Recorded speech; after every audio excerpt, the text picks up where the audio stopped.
Hello hi my friends. Last எபிசோடில் hero தன்னோட friends கூட ஹீரோயின் எப்படியாவது லவ் பண்ண வைப்பேன்னு சொல்லிட்டு பெட் கட்டியிருப்பாங்க. ஸோ அதுக்காக ஹீரோயினை ஃபாலோ பண்ணிகிட்டே போயிட்டு இருக்காங்க.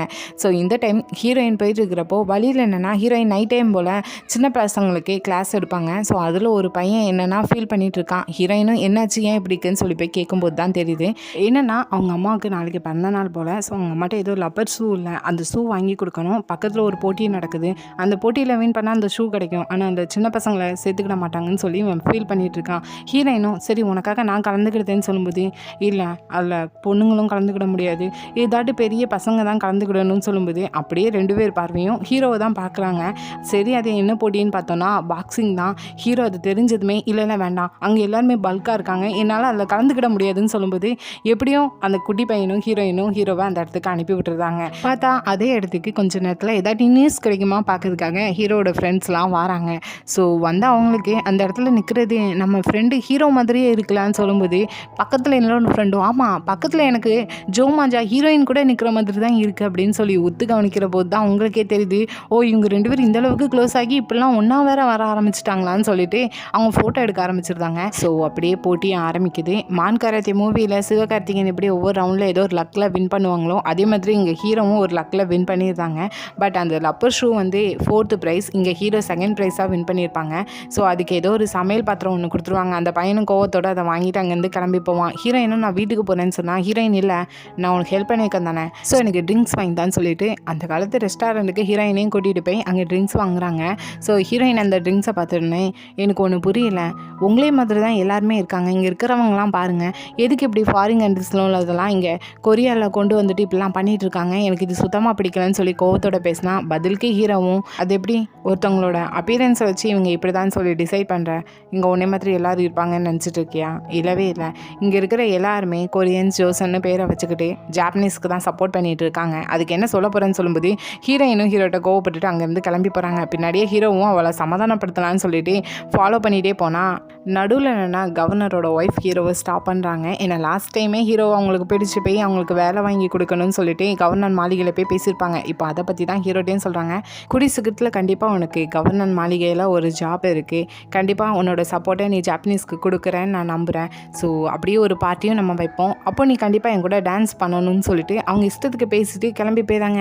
ஹீரோவும் எனக்கு அதில் இஷ்டம் இல்லைன்னு சொல்ல வராங்க, ஆனால் அவங்க பேசிட்டு கிளம்பி போயிதாங்க.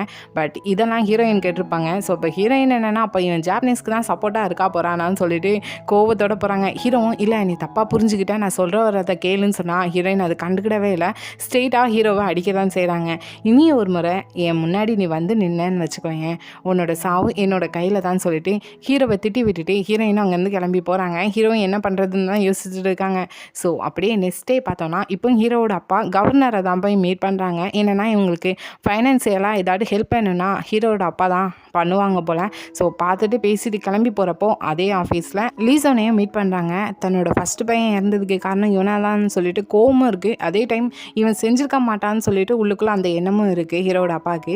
ஸோ இதை அப்படியே கட் பண்ணி இன்னொரு பக்கம் நம்ம ரிப்போர்ட்டர் ஆஃபீஸில் பார்த்தோன்னா அங்கே ஹீரோயினும் அந்த போட்டி நடந்தப்போ எவ்வளோ ஹாப்பியாக இருந்தாங்களோ அந்த ஃபோட்டோவெல்லாம் எடுத்து வச்சுட்டு அவங்க ஹீரோயினை பற்றி புதுசாக ஒரு மேகசின் போடலான்னு சொல்லிட்டு டிசைட் பண்ணுறாங்க, அதுவும் ஹீரோக்கே தெரியாமல்.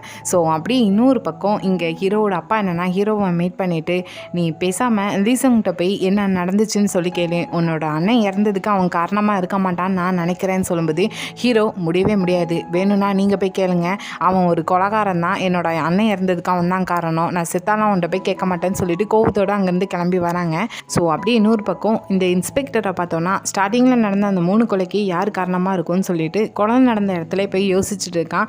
பட் ஓரளவுக்கு கண்டுபிடிச்சிட்டான் அது அந்த இன்கோ அந்த பையனாக தான் இருக்கும்னு சொல்லிட்டு. ஏன்னா 2 பேர் போலீஸ், இன்னொருத்தன் வந்து ஒரு பிஸ்னஸ் மேன், அதுவும் ஜோசனில் உள்ள நிறைய பேருக்கு லோன் கொடுத்து ஏமாற்றிருப்பான். அதே மாதிரி தான் அந்த இன்கோ பையனோட அப்பாவையும் லோன் கொடுத்து ஏமாத்தினதா ஒரு தடவை இன்ஸ்பெக்டர் அந்த பிஸ்னஸ் மேன் கூட இருக்கிறப்போ இன்கோ போய் சண்டை போட்டிருப்பான். ஸோ இன்கோ தான் அதுக்கு காரணமாக இருக்கும்னு சொல்லிட்டு அவனை பிடிக்க சொல்லி மற்ற போலீஸ்டையும் இந்த இன்ஸ்பெக்டர் சொல்லிட்டு போகிறான். கரெக்டாக அவங்களும் இன்கோவோட ஃபேஸை ட்ரா பண்ணிட்டு இருக்கிற டைம் அந்த இடத்துக்கு லீசங்கும் வரான். ஸோ அவனும் பார்த்துட்டு இது என்ன கதைன்னு சொல்கிறப்போ இப்படி இன்ஸ்பெக்டர் அவனை பிடிக்க சொன்னதை எல்லாத்தையுமே சொல்கிறாங்க. ஸோ இப்போ அவன் எங்கே போயிருக்கான்னு கேட்டால் ஹீரோயினை தான் பார்க்கறதுக்காக போயிருக்காங்கன்னு சொல்கிறாங்க.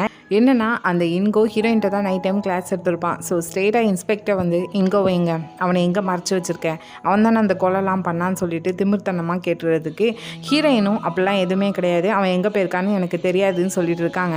கரெக்டாக இந்த இடத்துக்கு லீசங்கும் வந்துருந்தாங்க. விசாரணை செய்ய வேண்டிய இடத்துல வச்சு விசாரணை பண்ணாமல் உன்னோட எமோஷன்ஸை இங்கே வந்து காட்டிகிட்டு இருக்கேன்னு சொல்லிட்டு இங்கே இந்த இன்ஸ்பெக்டரை லீசன் திட்டிட்டு அங்கேருந்து ஹீரோயினை போலீஸ் ஸ்டேஷனுக்கு தான் கூட்டிகிட்டு போகிறாங்க, அங்கே வச்சு விசாரணை பண்ணணும்னு சொல்லிட்டு. அப்படியே இன்னொரு பக்கம் இங்கே கேஸாவில் இருக்கிற ஹீரோக்கும் ஹீரோயினை எப்படி போலீஸ் அரெஸ்ட் பண்ணி போயிருக்காங்கன்னு சொல்லிட்டு தெரிய வருது. சஞ்சுனும் நீ போய் ஹீரோயினை கூட்டிகிட்டு வா அப்படின்னு சொல்கிறாங்க. ஹீரோ எதுக்கு நான் பண்ணணும், அவள் செஞ்ச தப்புக்கு அவள் போகிறான், நான் எதுக்கு போய் அவளை கூட்டிகிட்டு வரணும்னு சொல்லும்போது, ஆமாம் நீ உன்னோட ஃப்ரெண்ட்ஸோட பெட் போட்டிருக்க தானே, ஸோ இப்போது இது நல்ல சான்ஸ், ஹீரோயின் அங்கேருந்து கூட்டிகிட்டு வந்தால் கண்டிப்பாக உன்னை லவ் பண்ணுறதுக்கு வாய்ப்பு இருக்குதுன்னு சொல்லும்போது ஹீரோவும் எனக்கு ஒன்றும் தேவையில்லைன்னு சொல்லிட்டு அங்கேருந்து கிளம்பி போய்தாங்க. ஸோ அப்படி இங்கே போலீஸ் ஸ்டேஷன் நான் பார்த்தோன்னா ஹீரோயினை வச்சு விசாரணை தான் பண்ணிகிட்டு இருக்காங்க. ஸோ லாஸ்ட் டைம் எப்படி இன்ஸ்பெக்டர் கொஸ்டினாக கேட்டுட்டு இருந்தானோ அதே மாதிரி லீசங் தான் இப்போது ஹின்கோ எங்கே இருக்கான்னு சொல்லி கேட்டுட்டு இருக்காங்க. ஹீரோயினும் எனக்கு தெரியாதுன்னு சொல்லிட்டு அதே பதில் தான் சொல்லிட்டு இருக்காங்க. இந்த டைம் அந்த இன்ஸ்பெக்டர் ரொம்ப கோவத்தோட இவட்ட இப்படிலாம் கேட்டால் இவ பதில் எதுவும் சொல்ல மாட்டான்னு சொல்லிட்டு ஹீரோயினை பிடிச்சி அடிக்கலான்னு போகிறான். அந்த டைம் கரெக்டாக ஹீரோ அந்த இடத்துக்கு வந்துருந்தாங்க. என்னை தவிர ஹீரோயின் மேலே கையை வைக்கிறதுக்கு வேறு யாருக்கும் உரிமை கிடையாதுன்னு சொல்லிட்டு சண்டை போடவும் இப்போ ஹீரோவையும் பிடிச்சி வச்சு விசாரணை பண்ணிகிட்டு இருக்காங்க. ஹீரோவும் நீங்கள் அந்த இன்கோ பையனை தானே தேடி வரீங்க, அது ஏன் ஹீரோயினை பிடிச்சி வச்சு விசாரணைன்னு பேரில் இதெல்லாம் பண்ணிகிட்டு இருக்கீங்கன்னு சொல்லும்போது இன்கோக்கு டீச்சராக இருந்தது ஹீரோயின் தான். ஸோ ஹீரோயினை விசாரணை பண்ணுறதுல எந்த தப்பும் கிடையாதுன்னு சொல்லும்போது, ஓ அந்த மர்டர் நடந்த அன்றைக்கி தானே நான் ஸ்டே பண்ணியிருந்தேன் அந்த கேஸாக்கு நீ வந்திருந்தேன், அன்றைக்கி என் கூட ஒரு பொண்ணு இருந்தா என் ரூமில், தெரியும் தானே உனக்கு, அந்த பொண்ணு வேறு யாரும் கிடையாது ஹீரோயின் தான் சொல்லிட்டு லீசங்கை பார்த்து சொல்ல லீசங்கு கொஞ்சம் சாக்காக தான் இருக்குது.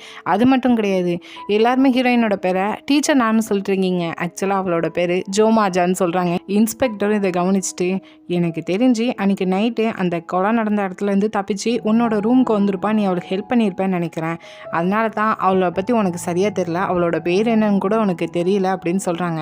ஆக்சுவலாக ஹீரோயினோட நேம் வந்து நாயங்ஷின்னு சொல்லி ஏதோ ஒன்று வரும், ஆனால் எல்லாருமே டீச்சர் நான் சொல்லி தான் கூப்பிடுவாங்க. ஜோமாஜாங்கிறது ஹீரோயின் அந்த காலத்து ஜோசன் மாதிரியே பண்ணுறது செய்கிறது எல்லாம் இருக்கிறனால ஹீரோயினுக்காக வைக்கப்பட்ட பட்டா பேர் தான் அது. ஸோ ஹீரோக்கு அவங்க ஃப்ரெண்ட்ஸ் சொன்னதுன்னு வச்சு தான் ஹீரோயினோட பேர் ஜோமாஜான்னு தெரியும்.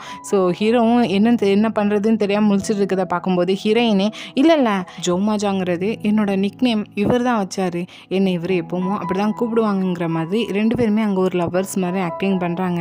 ஸோ லீசங்கும் அன்றைக்கி நைட்டு ஹீரோயின் அவனோட ரூமில் தான் இருந்ததை பார்த்துருப்பான்.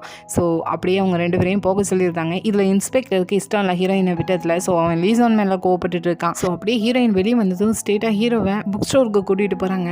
ஹீரோவும் ஏதோ தேங்க்ஸ் சொல்ல போகிறான், இல்லைன்னா எனக்கு எது ஹெல்ப் பண்ண அப்படின்னு சொல்லி கேட்க போகிறா அப்படின்னு சொல்லி நினச்சிட்டு இருந்தா. ஹீரோயின் என்னன்னா, அம்மா அன்றைக்கி நைட்டு உன்னோட ரூமுக்கு வந்தப்போ எனக்கு ஹெல்ப் பண்ண, அதுக்கு முன்னாடி நீ எங்கே இருந்தேன்னு சொல்லி கேட்காங்க.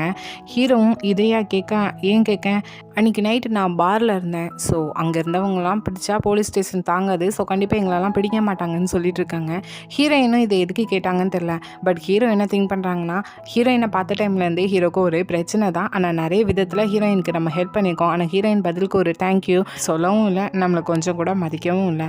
ஸோ அவளை நம்ம எந்த விதத்தில் இம்ப்ரெஸ் பண்ணலாம், இனி ஃப்ரெண்டோட போட்ட அந்த பெட் எதுக்குன்னு சொல்லிட்டு ஹீரோயினை பார்த்துட்டு இதுதான் லாஸ்ட் டைம் உன்னை நான் பார்க்குறது, இதுக்கப்புறம் முன்னாடி வந்து நின்றுக்கிட்டு உனக்கு தேவைங்கிறப்போ நான் எந்த ஒரு ஹெல்ப்பும் பண்ண மாட்டேன் அப்படின்னு சொல்லிட்டு அந்த இடத்துல இருந்து கிளம்பி போயிருந்தாங்க. பட் இப்போ தான் ஹீரோயின் எதுக்காக இவன் இப்படிலாம் பேசிட்டு போகிறான்னு சொல்லிட்டு யோசிச்சுட்டு இருக்காங்க. ஸோ ஹீரோ அங்கேருந்து ஸ்ட்ரெயிட்டாக கேஸாக்கு தான் போகிறாங்க. வழியிலேயே சங்ஜூன் மீட் பண்ணிவிட்டு எங்கேயோ போலீஸ் ஸ்டேஷனுக்கு போக மாட்டேன்னு சொல்லிட்டு லாஸ்ட்டில் ஹீரோயினுக்கு ஹெல்ப் பண்ணியிருக்க போல, கண்டிப்பாக அவளை எப்படி இம்ப்ரெஸ் பண்ணியிருப்பேன், ஸோ பெட்டில் நீ தான் வின் பண்ண போகிற அப்படின்னு சொல்லும்போது ஹீரோ பெட்டா இனி அப்படி எதுவுமே கிடையாது, எல்லாமே முடிஞ்சு போச்சு, அவளை பார்த்த நேரத்துலேருந்து எனக்கு எல்லாமே பிரச்சனையாக தான் இருந்திருக்கு, இனிமேல் எதுவுமே கிடையாது, பெட்டில் நான் தான் தோற்றதாகவே இருந்துட்டு போகுதுன்னு சொல்லிட்டு இங்கே சங்ஜுன்கிட்ட கத்திட்டு போகிறாங்க. பட் சங்ஜு என்னன்னு தெரியல, ஹீரோயினை சேர்த்து வைக்கிறதுக்காக கொஞ்சம் எஃபெக்ட் போடுற மாதிரி தான் இருக்குது. ஸோ இன்னொரு பக்கம் ஹீரோயினும் இப்போ ஹீரோ சொல்லிட்டு போனதுக்கப்புறம் தான் ஹீரோவை பற்றியே கொஞ்சம் கொஞ்சமாக யோசிச்சுட்டு இருக்காங்க. ஸோ அப்படியே நெக்ஸ்ட் டே ஆகுது. ஹீரோ தனியாக நடந்து போயிட்டு இருக்கிறப்போ சுற்றி இருக்கிற எல்லாருமே ஹீரோவை பார்த்து எல்லாருமே சிரிச்சுட்டு போயிட்டுருக்காங்க. என்னடா எல்லாருமே நம்மளை பார்த்து சிரிச்சுட்டு போயிட்டுருக்காங்கன்னு சொல்லிட்டு ஹீரோவும் போயிட்டு இருக்கிறப்போ ஒரு கடையில் இருக்கிற மேகசீனை வாங்குறாங்க. அதுவுமே இவங்க கம்பெனியோட மேகசீன் தான். என்னென்னா அந்த பாக்ஸிங் நடந்தப்போ ஹீரோ ஒவ்வொரு கேம்லேயும் வின் பண்ணுறப்போ ஹீரோயின் ரொம்ப ஹக் பண்ணி ஆர்வ கோளாறுலாம் ஹாப்பியாக இருந்திருப்பாங்க. ஸோ அதெல்லாம் ஃபோட்டோவாக எடுத்து இங்கே மேகசீன் தான் போட்டிருக்காங்க. இப்படி கொரியாவிலேயே ரிச்சாக மாடர்னாக இருக்கிற ப்ளே பாய்க்கும் ஜோசனோட லாஸ்ட் ட்ரெடிஷ்னல் பொண்ணாக இருக்கிற இந்த பொண்ணுக்கும் 2 பேருக்குள்ளேயும் அஃபேர் இருக்கா, இல்லைனா இது லவ்வா, இல்லைனா எதுவும் பெட் எதுவும் கட்டிப்பாங்களா, இதுக்காக ஹீரோக்கு எதுவும் ரிவார்டு வைப்பாங்களான்னு சொல்லிட்டு இதை கொஸ்டின் மார்க்லாம் மேகசின் ஒரு ஆர்டிக்கலாக எழுதி போட்டிருக்காங்க. ஸோ இதை ஹீரோ ரீட் பண்ண அடுத்த செகண்டே ஸ்ட்ரெயிட்டாக ஆஃபீஸில் போய் ஃப்ரெண்ட்ஸ் 3 பேரையும் ஆஃபீஸையும் ஒரு வழி பண்ணியிருந்தாங்க. அடுத்ததாக தான் ஹீரோக்கே ஞாபகம் வருது, சும்மா இதே மேகசினில் யாரையோ பற்றி தப்பான ஆர்டிக்கல் வந்ததுக்கு ஹீரோயின் கன் எடுத்து காட்டினா. ஸோ இப்போ அவளையும் என்னையும் வச்சு தப்பாக இப்படி ஒரு ஆர்டிக்கல் வந்தால் ஹீரோயின் சும்மா இருக்க மாட்டான்னு சொல்லிட்டு ஹீரோயினை பார்க்க மாட்டேன்னு சொன்ன ஹீரோ ஸ்ட்ரெயிட்டாக ஹீரோவை பார்க்கறதுக்காக கிளம்புறாங்க. பட் அந்த டைம் தான் கரெக்டாக ஹீரோயின் புக் ஸ்டோரில் இருக்கிறப்போ இன்னொருத்தங்க இந்த மேகசின் ரொம்பவே நிறைய பேர் வாங்கி படிச்சுட்டு இருக்காங்க, நீங்கள் வாங்கிக்கிட்டீங்களான்னு சொல்லும்போது ஹீரோயினும் அதே மேகசினை வாங்குறதுக்காக போகிறாங்க. கரெக்டாக ஹீரோவும் பார்த்துட்டாங்க. ஸோ ஹீரோ வந்து அந்த ஆளை அனுப்பி விட்டுட்டு இல்லை அந்த மேகசின்லாம் நல்லா இல்லை, ஸோ நீ அதெல்லாம் வாங்காதன்னு சொல்கிறாங்க. ஹீரோயினும் இதை பார்த்துட்டு ஆமாம் நேற்று தான் என் முன்னாடியே நீ வரமாட்டேன் என்னை பார்க்க மாட்டேன்னு சொல்லிட்டு போனேன், இப்போ எதுக்கு நீ வந்திருக்கேன்னு சொல்லி கேட்கும்போது அதுவா நான் உன்னோட அம்மாட்ட என்னோட ட்ரெடிஷ்னல் ட்ரெஸ் தைக்க கொடுத்துருந்தேன்ல அது வாங்குறதுக்கு தான் வந்தேன்னு சொல்லும்போது அதுக்கு தான் நாள் ஆகுமேன்னு சொல்கிறாங்க. ஓ அப்படியா, சரி பரவாயில்ல, நீ இன்னைக்கு வீட்டை விட்டு எங்கேயும் வெளியே போயிடாத, இங்கேயே இருன்னு சொல்கிறாங்க. ஹீரோயினும் அதெல்லாம் ஒன்றும் முடியாது, எனக்கு முக்கியமான வேலை இருக்குதுன்னு சொல்லிட்டு கிளம்புறாங்க. ஹீரோவும் சரி இவன் மேகசீனை படித்தா ஏதாவது பிரச்சனை ஆயிருன்னு சொல்லிட்டு ஹீரோயின் கூடவே போயிட்டு இருக்காங்க. ஸோ தனியாக போயிட்டு இருக்கிறப்போவே நிறைய பேர் ஹீரோவை பார்த்து சிரிச்சாங்க. இப்போ ஹீரோயின் கூட 2 பேரும் ஒன்றா போயிட்டு இருக்கிறப்போ மேகசீனை ரீட் பண்ண எல்லாருமே இவங்க 2 பேரையும் பார்த்து சிரிச்சிட்டு இருக்காங்க. ஆனால் இதை ஹீரோயின் அவ்வளோவா கண்டுக்கிடலை. ஹீரோ தான் இவளுக்கு தெரிஞ்சுக்கூடாதுன்னு சொல்லிட்டு பயத்தில் போயிட்டு இருக்காங்க. ஸோ இப்போ ஹீரோயின் ஸ்டேட்டாக அங்கே பக்கத்தில் இருக்கிற சின்ன சின்ன ஊரில் இருக்கிற வயசானவங்களுக்கு படிக்க தெரியாது எழுத தெரியாது, ஸோ அவங்களுக்கு தெரிஞ்சவங்களுக்காக லெட்ரு எழுதுறதுக்காக தான் ஹீரோயின் போகிறாங்க. அங்கே இருக்கிற ஒவ்வொரு தாத்தா பாட்டிகிட்டையும் கேட்டு லெட்ரு எழுதி கொடுத்துட்டு இருக்காங்க. ஸோ ஹீரோ இதெல்லாம் பார்த்து கொஞ்சம் இம்ப்ரெஸ் ஆகிட்டு இருக்காங்க. ஸோ நைட் டைம் ஆனதும் ஹீரோயினை வீட்டில் விட்டுட்டு ஸ்ட்ரெயிட்டாக ஹீரோவும் ரூமுக்கு போனால் ஹீரோயினை பற்றி தான் யோசிக்க ஆரம்பிக்காங்க. ஸோ அப்படியே நெக்ஸ்ட் டே ஆகுது. இப்போ என்னென்னா ஹீரோவோட ஃப்ரெண்ட்ஸ் எல்லாருமே இப்போ இந்த கேஸால் இருக்கிற பொண்ணுங்களை பற்றி ஒரு ஆர்டிக்கல் எழுதலாம்னு சொல்லிட்டு அவங்கள வந்து ஃபோட்டோ எடுத்துகிட்டு இருக்காங்க.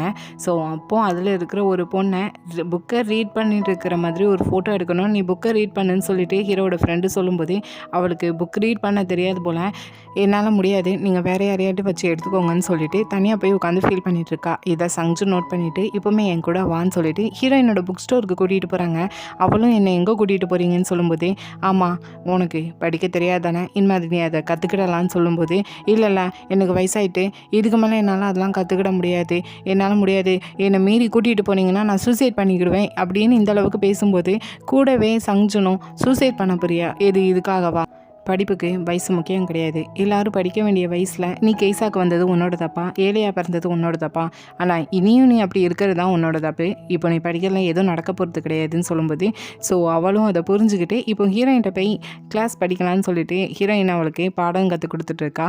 ஸோ அப்படி இன்னொரு பக்கம் இங்கே ஹீரோ அப்பாவோட செகண்ட் ஒய்ஃப் ஹீரோவை மீட் பண்ணிவிட்டு இது கவர்னரோட பொண்ணு, இந்த பொண்ணு உனக்கு சரியாக இருப்பான்னு சொல்லிட்டு மேட்ச் பண்ணி விடுறதுக்காக சொன்னால் ஹீரோ பதிலுக்கு அதை பார்த்துட்டு நீங்கள் ரொம்ப அதிகமாக எதிர்பார்த்துட்டு இருக்கீங்கன்னு நினைக்கிறேன், ஆனால் இதெல்லாம் எனக்கு தேவையில்ல, நான் ஆல்ரெடி வேறு ஒரு பொண்ணை லவ் பண்ணிகிட்ருக்கேன் அப்படின்னு சொல்கிறாங்க. அதுக்கு இவங்களும் கிளம்பி போகிறப்போ நானும் படித்தேன் அந்த ஆர்டிக்கலை, ஆனால் உன்னோட டேஸ்ட்டில் உள்ள பொண்ணுங்க இந்த அளவுக்கு மட்டமாக இருப்பாங்க நான் எதிர்பார்க்கலன்னு சொல்லிட்டு போகிறாங்க. ஸோ அப்படியே நைட் டைம் போல் லீசோன் வேறு டிடெக்டிவ் போலீஸ்ன்னு சொல்லிட்டு நிறைய பேர் கேஸாக்கு போகிறாங்க. ஸோ அந்த டைம் ஹீரோ கேஸால் தான் இருப்பாங்க. ஸோ ஹீரோக்கு அங்கே இருக்க பிடிக்காமல் வெளியே வரதப்போ கரெக்டாக லீசோனை மீட் பண்ணுறாங்க. ஸோ இப்போ 2 பேரும் தனியாக பேசிகிட்டு இருக்காங்க. நான் உன்னை பார்க்கவே கூடாதுன்னு நினச்சிட்ருக்கேன், ஆனால் நீ எப்போவுமே என் கண் முன்னாடியே வந்துட்டுருக்கேன்னு சொல்லும்போது நான் உனக்குள்ளே இருக்கிற அறிவை வச்சு நீ பெரிய ஆளாக வருவேன்னு நினச்சேன், ஆனால் இப்படி யூஸ் பண்ணிகிட்டு இருப்பேன் நான் எதிர்பார்க்கல, இதை மட்டும் உன்னோட அண்ணன் இருந்திருந்தா கண்டிப்பாக பார்த்து ஹாப்பியாக இருப்பான்னு சொல்லும்போது என்னோட அண்ணனை பற்றி பேசாதான்னு சொல்லிட்டு ஹீரோ கோவத்தோடு அண்ணன் அடிக்க போகிறாங்க. ஆனால் அந்த இடத்துக்கு கரெக்டாக சங்ஜுன் வந்து ஸ்டாப் பண்ணுறா. அவர் இப்போ இங்கே வந்திருக்க கெஸ்ட்டு, அவர்கிட்ட இப்படி நடந்துக்கக்கூடாது, இங்கேருந்து போன்னு சொல்லிட்டு ஹீரோவை திட்டி அனுப்பிச்சிட்டு இப்போ லீசோனை பார்த்துட்டு அவன் இங்கே நடந்துக்கிட்டதுக்கு என்னை மன்னிச்சிக்கோங்க நீங்கள் உள்ளே போங்கன்னு சொல்கிறாங்க. இப்போவும் 2 பேரும் ஒருத்தருக்கு ஒருத்தர் தெரியுங்கிறத காட்டிக்கிடலை. ஸோ இப்போ கொஞ்ச நேரத்துலையே சங்ஜுனும் அவங்களே மாதிரியே ட்ரெடிஷ்னல் ட்ரெஸ் போட்டுட்டு அவங்க கூட கம்பெனி கொடுக்கறதுக்காக வந்து உட்காடுறான். இங்கே லீசானும் சங்ஜோனே தான் கவனிச்சுட்டு இருக்காங்க. ஸோ இதே டைம் பக்கத்தில் இருக்கிற அறையில் என்ன நடக்குதுன்னா ஹீரோவோட ஃப்ரெண்ட்ஸ் எல்லாருமே உட்காந்து ட்ரிங்க்ஸ் பண்ணிகிட்டு இருப்பாங்க. அதில் ஒருத்தங்க என்னென்னா ஓவராக ட்ரிங்க் பண்ணிவிட்டு இந்த ஜாப்பனீஸ் எம்பையரை பற்றி தப்பாக பேச ஆரம்பிக்காங்க. பக்கத்தில் இருக்கிற அறையில் வேற லீசங்கு கூட இருக்கிற டிடெக்டிவ் வேறு போலீஸ் எல்லாருமே ஜாப்பனீஸ்க்கு சப்போர்ட்டாக தான் இருப்பாங்க. ஸோ இவர் இப்படி பேசுகிறதுனால அவர் அங்கேருந்து அரெஸ்ட் பண்ணி கூட்டிகிட்டு போகிறாங்க. ஸோ அப்படி எல்லோரும் போனதுக்கப்புறம் சங்ஜூன் லீசோனை மீட் பண்ணிவிட்டு நீங்கள் ஹீரோவோட ஃப்ரெண்டுங்கிறது எனக்கு தெரியாது, அது மட்டும் இல்லை என்ன தெரியாத மாதிரி நடந்துக்கிட்டுறீங்களே, அதுக்கு என்ன ரீசன்னு தெரிஞ்சுக்கலாமான்னு சொல்லி கேட்கும்போதே லீசனும் நான் இப்போ பார்க்குறதுக்கு உனக்கு தெரிஞ்சவங்க மாதிரி இருக்கிறேன்னா என்னன்னு சொல்லி கேட்கும்போது இல்லவே இல்லை, நீங்கள் ரொம்பவே மாறிட்டீங்கன்னு சொல்கிறாங்க. நல்லது, இதுக்கு முன்னாடி நீ பார்த்தவங்க எப்போமோ இறந்துட்டாங்க, அதுக்கு என்ன ரீசன் அதை நான் சொல்லியே ஆகணுமா, நான் வாழணும்னு ஆசைப்பட்றேன் அப்படின்னு சொல்லிட்டு லீசனும் அந்த இடத்துலேருந்து கிளம்பி போகிறான். ஸோ இதுக்கு சங்ஜூனும் ஒன்றும் சொல்லலாம். அப்படி இன்னொரு பக்கம் ஹீரோவை பார்த்தோன்னா பாரில் போய் இருந்துக்கிட்டு இப்போ நல்லா ட்ரிங்க் பண்ணிட்டு இருக்காங்க. ஸோ ஹீரோ ஏதோ சோகத்தில் தான் இருந்துட்டு இருக்காங்க. இந்த டைம் ஹீரோவோட ஃப்ரெண்ட்ஸ்லாம் என்ன பண்ணுறாங்கன்னா, ஹீரோ நல்லா போதையில் இருக்கிறதுனால யாருக்கும் தெரியாமல் ஹீரோவை கொண்டு போய் புக் ஸ்டோர் முன்னாடி விட்டுட்டு வந்துருந்தாங்க. ஸோ ஹீரோ போதையில் இருக்கிறதுனால அங்கேயே இருக்காங்க. அந்த இடத்துக்கு கரெக்டாக ஹீரோயினோட அம்மாவும் வராங்க. ஸோ ஹீரோ போதையில் இருக்கிறதுல பார்க்கறதுனால ஹீரோவை கொண்டு போய் அவங்களோட வீட்டில் ஸ்டே பண்ண வைக்காங்க. ஹீரோயினும் பக்கத்தில் இருந்து பார்த்துக்கிறாங்க. ஸோ மறுநாள் விடிஞ்சதும் ஹீரோவுக்கு சாப்பாடு கொண்டு போய் கொடுக்கலான்னு சொல்லிட்டு போனால் ஹீரோ சொல்லாமல் அந்த இடத்துல இருந்து கிளம்பி போயிதாங்க. ஸோ அப்படி அவ்வளோ அர்ஜென்ட்டாக எங்கே போயிருக்காங்கன்னு பார்த்தோன்னா, இன்றைக்கி ஹீரோவோட அன்னை இறந்த நினைவு நாள் போல். ஸோ கோயிலுக்கு தான் போகிறாங்க. பட் ஹீரோ போகிறதுக்கு முன்னாடி ஆல்ரெடி அங்கே லீசன் இருக்கான். ஸோ ஹீரோ இப்போ லீசோவை தனியாக மீட் பண்ணி பேசுகிறாங்க. என்னென்னா ஆல்ரெடி ஹீரோவோட அப்பா சொல்லியிருப்பாங்க, அவங்க அண்ணன் இறந்ததுக்கு லீசன் காரணமாக இருக்க மாட்டான்னு எனக்கு தோணுது, அவனை நேரில் பார்த்து பேசினா தான் சரியாக வரும்னு சொல்லிட்டு. ஸோ அதனால் இப்போ ஹீரோ கேட்காங்க, நீ இப்போது நான் கேட்குற கொஸ்டினுக்கு மட்டும் ஆன்சர் பண்ணு, நீ என்ன சொன்னாலும் நான் நம்புவேன், நீ போய் சொன்னால் கூட நான் நம்ப தான் செய்வேன், என்னோட அண்ணன் இறந்ததுக்கு காரணம் நீ தானா அப்படின்னு சொல்லி கேட்காங்க. இதுக்கு லீசோட பதில் என்னங்கிறத நெக்ஸ்ட்டு பார்த்து தெரிஞ்சுக்கிடுவோம். கூடவே ஹீரோயினோட லவ் ஸ்டோரி எப்படி போகுங்கிறத பொறுமையாக பார்த்து தெரிஞ்சுக்கிடுவோம். இந்த வீடியோ பிடிச்சிருந்தா லைக் பண்ணுங்கள், ரொம்ப பிடிச்சிருந்தா சப்ஸ்கிரைப் பண்ணுங்கள். Thank you, bye bye friends.